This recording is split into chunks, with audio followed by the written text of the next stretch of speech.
Guys welcome to my YouTube channel. So आज हम discuss करने वाले हैं क्लास 10 साइंस की जो वर्कशीट नंबर 21 है, 21 नंबर वर्कशीट जो 21/8/2020 को रिलीज़ होने वाली है। सो उसके अंदर जो हमारा टॉपिक है अगेन द इलेक्ट्रिसिटी है, उसके अंदर हमने heating effect of electric current हमने पढ़ना है। तो इसके अंदर बेसिकली आपको बताया क्या गया है कि जो इलेक्ट्रिक करंट जो है वो लगातार जब किसी वायर में से पास किया जाता है, ठीक है, तो वो जो होती है हीट होना स्टार्ट हो जाती है, ठीक है, वो हीट होना स्टार्ट हो जाती है और उसी के कारण आपने देखे होंगे आपके घर पे जो अप्रेटिसेस होते हैं वो गर्म हो जाते हैं, जो इलेक्ट्रिसिटी से चलने वाले अप्रेटिसेस हैं वो गर्म होना स्टार्ट हो जाते हैं। सो यहाँ पे जो इसको जो है वो कैसे दिया, if an electric circuit is purely resistive the pure source of energy continuously gets dissipated entirely in the form of heat, this is known as heating effect of the current, ठीक है। और इसके अंदर जो जूल था उसने अपना एक लॉ दिया था जिसको बोला जाता है जूल्स लॉ ऑफ हीटिंग, जो इंपॉर्टेंट है और उसका फॉर्मूला हमारे पास होता है H = I²RT, ठीक है। हमें ये चीज पता है कि पावर क्या होती है, V × Q divided by T या V × I के बराबर होती है। रेजिस्टेंस की बात V = IR की बात हम करते थे, ठीक है, वहीं से निकाला। दूसरा जो एनर्जी सप्लाइड होती है दैट इज P × T, ठीक है, और P की वैल्यू हमारे पास VI के इक्वल थी, ठीक है, वो VI पुट किया, उसके बाद में E है वो इक्वल टू H हो गया।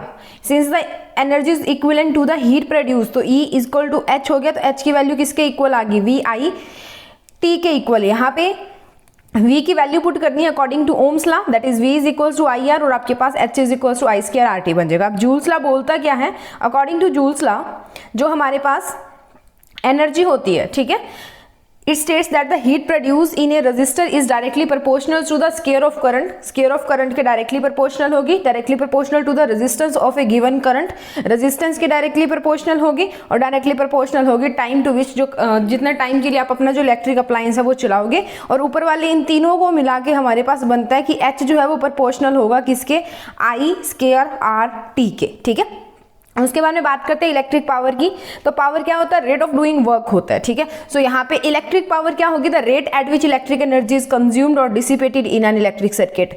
किस रेट के साथ, टाइम के साथ कितनी जो एनर्जी है, इलेक्ट्रिक एनर्जी है वो डिसिपेट हो रही है, वो खत्म हो रही है या कंज्यूम हो रही है, जिस उसकी खपत हो रही है, उसको बोला जाता है इलेक्ट्रिक पावर।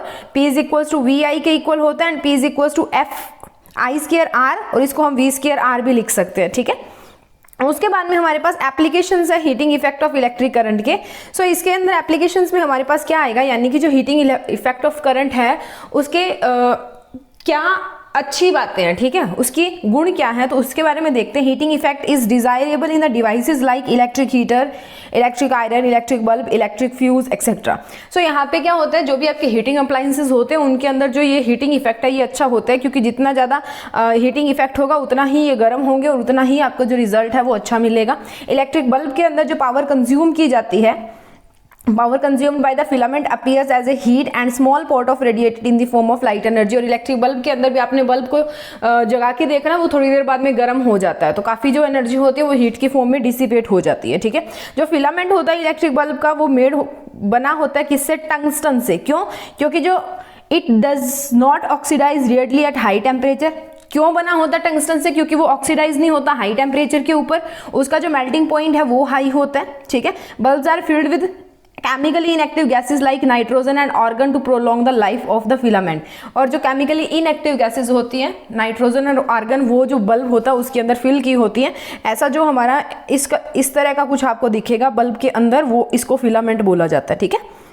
उसके बारे में बात करते हैं इलेक्ट्रिक फ्यूज़ की। इलेक्ट्रिक फ्यूज़ की अपनी कुछ जो प्रोज और कॉन्स होते हैं। पहली बात, जो इलेक्ट्रिक फ्यूज़ होता है वो आपके अप्लायंसेस को खराब होने से बचाता है। एकदम से पीछे से बहुत ज़्यादा लोड अगर हमारे पास आ जाता है तो फ्यूज़ वायर क्या कर जाती है, पिघल के टूट जाती है due to heating effect of the current, ठीक है। और उसके कारण हमारा जो ऑपरेटस होता है, हमारी जो भी चीज़ होती है जो इलेक्ट्रिसिटी से चल रही है, इधर फ्रिज है, कूलर है, जो भी है, वो क्या होता है, बच जाता है खराब होने से, ठीक है।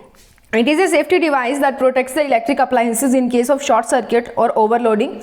Fuse wire is made up of metal or an alloy of appropriate melting point low. ठीक है, फ्यूज वायर का मेल्टिंग पॉइंट क्या होता है, लो होता है, इसलिए जैसे हीट प्रोड्यूस होगी वो पिघलना स्टार्ट हो जाएगा ज़्यादा हीट प्रोड्यूस होने पे। फ्यूज वायर है उसको कनेक्ट किया जाता है सीरीज में लाइव वायर के, ठीक है।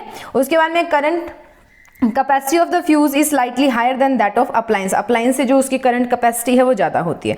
उसके बाद में आपको कुछ यूनिट्स दिए हुए हैं, पावर की यूनिट्स निकालनी है। 1 वॉट किसके इक्वल आएगी, 1 वोल्ट इंटू 1 एम्पियर के इक्वल आएगी क्योंकि V और I के इक्वल है, ठीक है।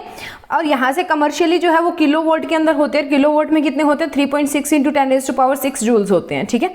उसके बाद में रिलेशन जो निकालना है वो आप यहाँ से देख लेना कि 1 किलोवोल्ट में कितने जाउल्स जो हैं वो हमारे पास यहाँ पे होते हैं, ठीक है। सो बात करते हैं वर्कशीट के सॉल्यूशन की। तो पहला क्वेश्चन है हमारे पास, explain Joule's law of heating. So Joule's law क्या बोलता है, the amount of heat produce is proportional to the electrical resistance for a given current, यानी कि जो हमारे पास Q होगा या जो H होगी वो प्रोपोर्शनल होगी किसके, H जो है वो प्रोपोर्शनल है हमारे पास R के, और स्क्वायर ऑफ द करंट यानी कि H या Q जो है वो प्रोपोर्शनल होगा I स्क्वायर के, और H और जो Q है that is proportional to T, ठीक है, time taken. So square of the current flowing through the wire and the time of flow when the resistance and current flow is kept constant. तो relationship हमारे पास आ जाता है Q is equals to I square RT, जहाँ पे Q amount of heat है, I current है, R हमारा इलेक्ट्रिकल रेजिस्टेंस है और T टाइम है। Next moving on to the second question, how does fuse wire protect the electrical appliances.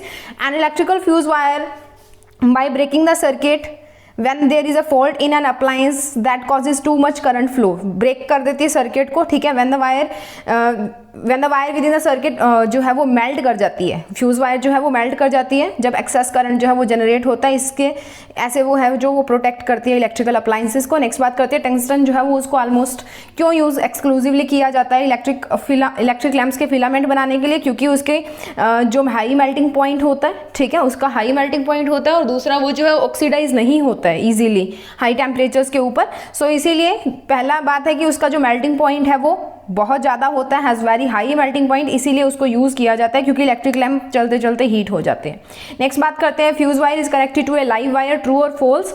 ये बात ट्रू होती है, जो फ्यूज वायर होती है वो लाइव वायर से सीरीज के अंदर कनेक्ट की जाती है, तभी जब ज़्यादा लोड आता है तो वो मेल्ट होकर वो सीरीज के सर्किट को तोड़ देती है और सारा सर्किट जो है वो बंद हो जाता है, सारे घर की जो लाइट है वो बंद हो जाती है। उसके बाद में है which one uses more energy, 250 watt TV set in 1 hour और 200 वॉट टोस्टर इन 10 मिनट्स। तो इसके अंदर हमें जो दिया हुआ है पावर दी हुई है 250 वॉट और टाइम हमें दिया हुआ है 1 घंटा, तो 1 घंटे को हम 60 × 60 3600 सेकेंड से लिख सकते हैं, यानी कि 3600 सेकेंड इसको लिख सकते हैं। तो यहाँ से E1 निकालेंगे तो हमने करना है P × T, एनर्जी जो होती है दैट इज P × T। तो E1 निकाला तो 250 × 3600, तो वो बन गया हमारे पास 9 × 10⁵ जूल्स। नेक्स्ट बात करते हैं टोस्टर की, तो वो 1200 वॉट हमें इसकी पावर दी हुई है, यानी कि P की वैल्यू दी हुई है, टाइम T की वैल्यू उसने हमें 10 मिनट दी है, तो उसको सेकंड में बदलेंगे तो 10 × 60 दैट इज 600 सेकेंड्स हो गया।